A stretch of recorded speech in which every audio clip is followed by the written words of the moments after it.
all? I think I'm Okay. ready. Yes. Well, I took a few notes because I have quite a life to talk about today. But Serena, thank you for having me today. Yeah. I love your vision here in Serene Abundance Studio. And my name is Janelle Boatright, and I'm an Ashland-based artist. I have a studio there, and I've been in some shows through the years, but it's new for me to be promoting my own work. Many years of supporting other artists, so I'm getting used to being in front of a crowd, and you're my first presentation, so thanks for being with me. So today I really just want to talk about how this work came out of a very challenging time. And I really wouldn't be sitting here today if everything in my life hadn't fallen apart. The universe kind of backed me into a corner where what I had left was me and my creativity. I couldn't work a regular job. I lost half of my belongings in the Alameda fire. A lot of my friends lost their homes, lost everything. And it was at that moment, at my darkest moment, when my friend that lost everything rebuilt her house and decided to give me the key to the studio that she had made for her wife that just died. Her wife was one of my closest friends, so we both had gone through this tremendous loss.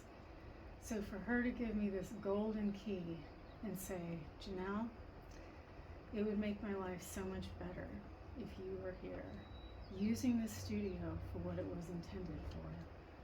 And we just cried together. So that was about 2.5 years ago. At the same time, I was also diagnosed with a lung disease from being exposed to the wildfire smoke for the last 6 or 7 years. It was a shitstorm. It really was. I thought, how am I going to make it through all of this? My whole life changed. But when she gave me the key to that studio, I sat down in the chair, took a huge deep breath, as deep as I could, thanked Donna for her inspiration and for being in the place that, she would have created in. And I just exploded with creative energy. The kind where you've been stuffing it down for so many years, doing all these other things. It was all there waiting. Anything I could make art on. Wooden pieces, cardboard, every kind of paper, records. I just went wild in there. It was not a neat, organized process. It was explosive, And I had so many emotions to work through. The grief, the loss of my identity. How was I going to find meaning again? And so it was out of that place that I started turning to all the wild places I have been in my life. So everything you're looking at here, these are my favorite places. I'm going to show you a few of them. This is Nay Springs, which is the ruins of an old mineral resort from the 19th century. So this is a forest there, and then the other one is another forest, so I combined them to make a new forest. This, which is my favorite one, the red door, you see it everywhere. This is a real place. That red door is at Edgefield McMenamins in Troutdale. And I was wandering around the really expansive grounds. I don't know if you've been there, but it's spectacular. Wandered around, started seeing bunnies. So I started following these little bunnies. I'm like, where are these bunnies coming from? This red door is standing just like that, with only the frame, only the vines. And so I walked through this door into a magic garden. So I took a photo of it, and it was just a basic photo. And then behind it is another photo of my other favorite place. If you want to come up and look at it, you can. Actually, I have one of these. And this is on the birchwood panel.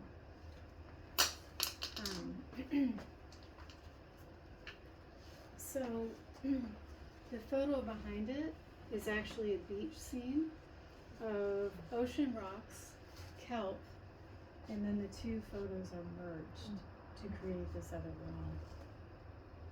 I love it because the red door is actually a symbol of safety. In the last few hundred years, people painted their doors red to let people know that it was a safe haven. So it feels that way, like a welcome home, but also a mystery, for you don't know where you're going exactly. My mom, who recently died, she said it reminded her of the wardrobe off of the Lion wardrobe.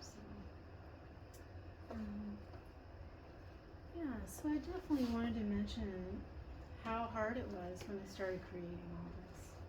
People think about an artist's life and they're like, oh, they were always an artist. They were making it their whole lives. And I was, but until everything fell apart, I really wasn't able to get wild like that. I was too responsible. That's what I'll say about it. I was too responsible. So getting that illness, losing everything, it just broke something open inside of me, and everything poured out. A lot of my work is collaborative. One of my best friends that I met online, which is how I met Serene, he saw my photographs and was inspired to start working with me. Incredible graphic artist. He's basically an expert. He knows so much more than I ever would. But he started training me, so I learned a little bit about how to use Photoshop. None of these are AI. These are all real places. And I have another one to show you too. Where did it go? Ah, the butterfly. So this piece is called Metamorphosis. And I don't know if you've been to Castle Crags in California, but huge Yosemite type rocks, just coming out of the earth like dinosaurs. Well, anyway, I'm such a wilderness person that I was basically climbing in a mountain stream as far as you could go, way beyond most people would go. And I looked down and I'm like, what? That is a butterfly-shaped rock. So that rock is exactly the photo that I took. And then my friend Strobe, who's my collaborator, he found the translucent butterfly and placed it inside the rock. So that's how that one came about. You know, I like to make things with my hands. Oh, thank you. So what I wanted to learn is how to make them on wood. I didn't know how to put my photos on wood. I'm like, how in the world am I going to do this? So I started making really crappy ones. Printing it on everything from just regular copy paper to, what do they call that? Board. Oh, I can't remember right now. But what you're seeing now is the result of me trying cardstock. That's what I'm thinking of. It's the result of me trying probably 8 different papers. What I landed on is a textured watercolor paper that's archival. It'll last forever. So I found the birchwood panels. When I get these, I sand them, I paint them, I put on the archival print with an adhesive. I cut the edges with a razor. Literally a razor. I do bleed on some of this. And then I cover it and spray it with acrylic glossy spray. So that's how it looks like that. It takes weeks to make these, and they'll last forever pretty much. I would know because I've left them in freezing cold, had them in the bathroom exposed to steam constantly, and then like heat over 110 degrees, and they still are sturdy. So yeah, all of my work is around my favorite places and things that my friends have created. This is a real light fixture made out of I don't know how many hundreds of crystals. My friend created this before he passed away of a brain tumor, and so I got a photo of it. And this was his last creation, Brett. You know, nearly dying had a really big impact on the wildness that came out of me. You know, when you don't know how long you're going to live, you're like, I'm going to write that book. Or make the mushroom, or do my energy work, or do your photography. I see you back there. Yes. I see you back there. But I don't know that I would have created all this without all of that hellstorm. Yeah, so the way that I got my name, Otherworldly Artist, when I was a girl, things were so bad that I had to create an imaginary world. I don't know if any of you did that to survive, but mine was so advanced that I didn't even want to live in the real world. I would just shut the door of my room and create a world in my mind. So part of that world is what you see in my work. I'm doing a lot better at being in the real world, especially making this art that I can hold in my hands. And that's what I want to give to people, is something they can really hold, they can bang around, they can move it around their house, their camper, wherever they want it. Let's see.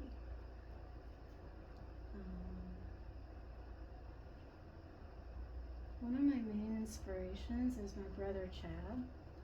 I don't know if you've ever seen the movie Into the Wild or read the book. My brother is that kind of person. He has lived in the wilderness for probably the last 25 years, on and off. And when we were kids, he was drawing constantly. I was singing and dancing. I'm a Leo rising. You can probably see that. But Chad was the very quiet one that never stopped drawing. He was just that kid. So I would sing and dance. He would draw. That's when I started being a promoter. I was about 8 years old with my brother's son drawing. So I'm like, have you seen what he's doing? And that's when I first started making my first galleries. I've worked in a lot of galleries. I had my own art spaces. I was the director of Siskiyou Arts Council. But when I was a little girl, all I had was my bookshelf. So every week, I would look around my room, see what rocks and moss and strawberry shortcake was a big one.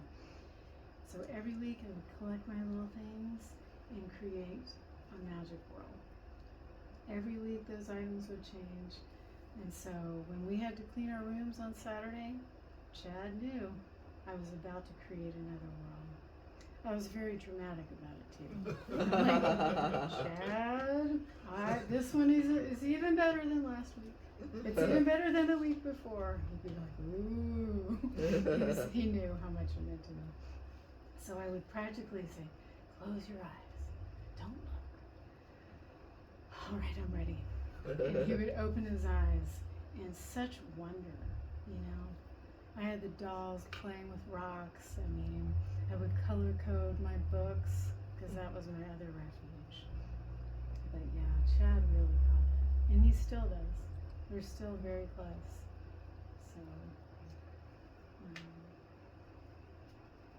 So yeah, even as a little girl, I wouldn't have survived without my imagination. It would have been impossible. And that's true today as well.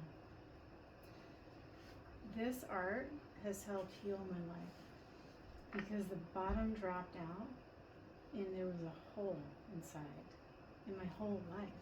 I'd even lost half of my belongings in that Alameda fire. It was like a bomb went off. Just started a mile from my house. So to be able to sit down and have a magic space like that with every art supply you can imagine. She set it up for Kelly like a dream. I can't even tell you what that felt like. It's just such a gift, you know. So being able to share this with my friends, with my family, people started wanting to buy it. I shipped it across the United States. I was really surprised. I'm like, really? You like it? Oh my God, they like it. You know. You know, so I've only been doing this for 2 years. And I feel like I'm just at the beginning of my art career. So I'm getting better too. My health. I'm telling you, creativity, when you finally let yourself do the messy thing, it's not a neat process, making art. Yeah, so many mistakes, cuts, you know, all the things, messing up stuff that I put tons of energy into. But I had people that believed in me, a couple that never gave up on me, so that helped fuel me. So because my lung disease was advanced, I ended up qualifying for basically a cutting edge medication. It's called a biologic, and I inject it into my stomach every 2 weeks. Sounds really weird. We didn't know if it was going to work. My comment on that was, it has to work, because I wanted my life back. Within 2 months, it basically reduced my symptoms by 50%. And at this point, it's reduced my symptoms probably to 80%. There are days where I don't even know that I have a lung disorder. So 2 years later, I feel like I'm going to live a long time. I'm excited about that. Really excited. So that's what I learned, is seize the day. If you think you were going to die soon, you're like, oh, I better do it. So I did. I mean, I made hundreds of pieces so fast. But the gift of being alive drives me to make it real.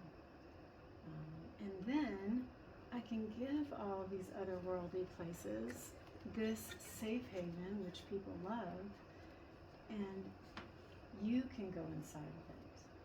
You can step into a threshold. People see all kinds of things when they look at this.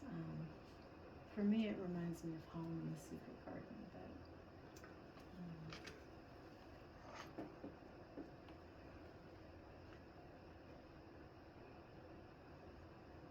Most of my work is in Northern California and the Oregon coast. So this area of the world has just captivated me.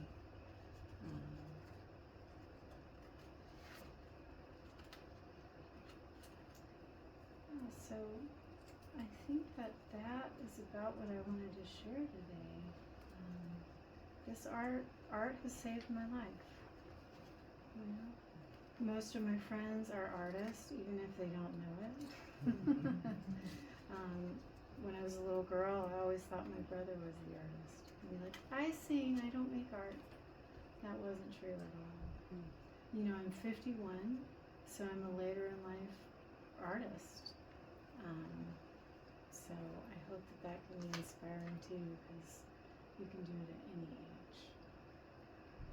So Serena, thank you for having me today. And I just wanted to ask if any of you have any questions about the places that you see, the process that I have. Yeah. Could you start over? I missed the first part. It's recorded. It's recorded. Can you talk about that piece, the white dress? Yeah. Yes, absolutely. Please. That is from a movie in the 1940s. And basically I had it up on the screen, and it was captivating me. She was twirling and twirling and twirling. and I ended up getting a double exposure of the screen as I was watching it. That's The Red Shoes, about a ballerina that basically spun out of control. She was really powerful and then kind of lost herself. So I just watched that recently. There's a copy. Oh. But there's a scene where she's kind of toward the middle half of the movie where like there's like the cutouts of newspaper and then like, and this is like before CGI and everything. I don't know how and then they like come to life and dance around. It's an amazing movie. It is amazing. I've never seen it I before. wish I could remember the director right now. It's two guys from England. There's actually another movie just made that came out just in the last year with their two names. It's called Made in England, and it's their two last names. So they were collaborating on a bunch of movies at that time that were just incredible. I need to know the names. Thanks for mentioning. Anybody else? Oh, let me talk about this piece because it's one of my favorites. So this blue pool, that was taken in the blue hour, you know, when everything starts to look blue in the evening at dusk. And that was a full moon. And what you're looking at is, again, one of the only remaining ruins of another mineral spring resort. These were huge at the end of the early, late 19th, whatever, 18th century. People would take the trains up, the trams up. It was a really big deal. Celebrities were coming to take the waters. That's what they called it. So this is what's remaining, and the water is still bubbling up. It's effervescent, and you can still drink it, and you can get in the cistern if you want to. So the sulfur turns the leaves white, and they almost look ghostly as they're moving around in the water. Where's that at? That's in Castello. Craig's? Castello, yep. Oh. Yep, you're right. So that's in Castle Craig State Park now.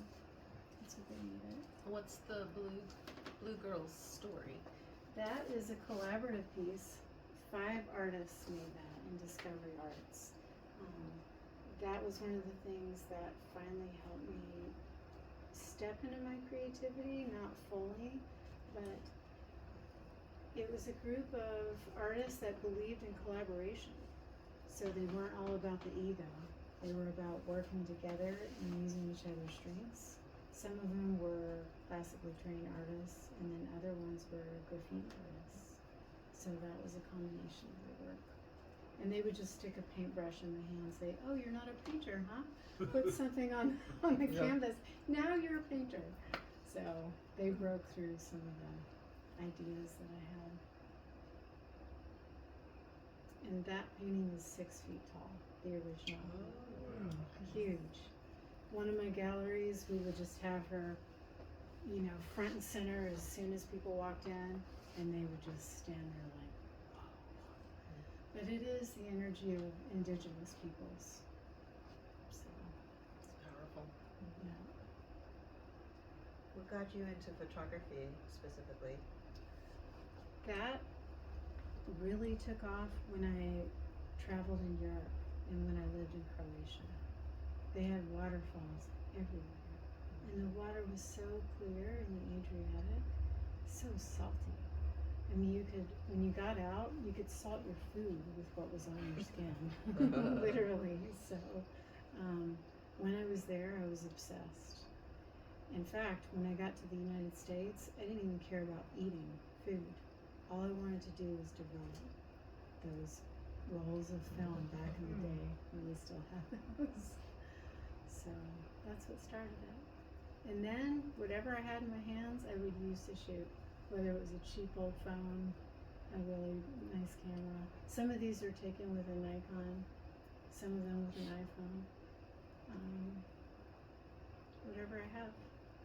In fact, one of my friends who was a photographer for National Geographic, she's like, Janelle, you've got it. You've got it. She's like, whatever you have in your hand, use it to take the photos. So I think anybody can develop that sight, the kind of seeing where you're not just seeing the surface of something, you're looking deep, you know. This with the red berries, I mean, I'm standing submerged in Castle Creek, like this, you know, just peering down at everything. So I'm in the water, becoming the water. So yeah, it's a deeper way of seeing. Yeah, you have a very unconscious energy to the work. There's a lot of water themes, and there's a lot of, you know, being inside the forest and kind of being in this journey through the psyche. Yeah, the journey. Well, we all need more adventure in our lives, I think. And when I got so sick, sometimes I couldn't leave my apartment, especially when it's fire season. So I wanted to create work that I could go into. So I still felt like I was outside. I use a lot of sentimental things too, like this abstract actually that's a crystal necklace of my great-grandmother. Again, I was submerged in the water, pulling the crystal necklace in the sunlight through the water and photographing it at the same time. So That's really cool. that's the kind of stuff that I'm working on. And then I think you all saw the record pieces, but basically I take records that are going to be thrown away and repurpose them and smash all kinds of interesting stuff. It's so much fun. I want to do a workshop on this. Bring your old records that you're never going to listen to. This one isn't done yet, but you see where it's going. The stormy sea.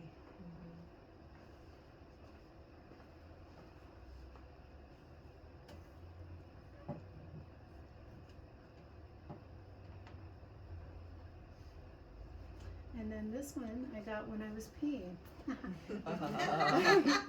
I pulled over, okay, in Brookings. I'm like, oh my God, I have to pee so bad. I pulled over in Brookings and I looked up, and this forest is so thick.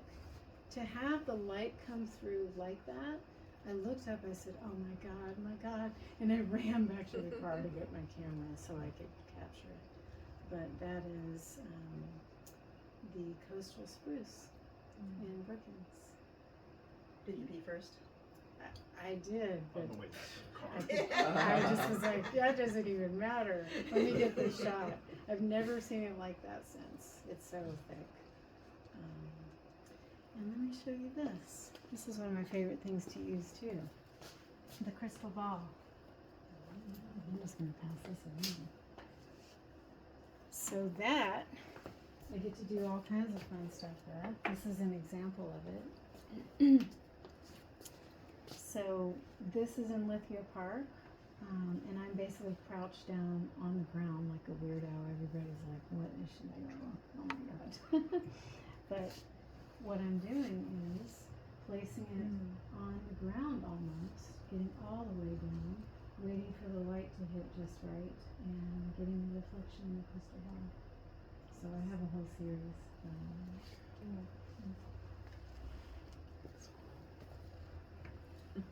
And then can you tell I'm obsessed with trees? This is one of my favorites too. That's in Castle.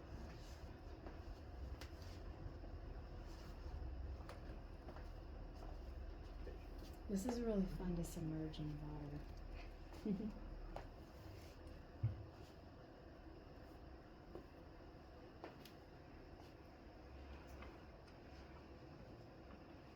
It's so wonderful to be here and share this with you.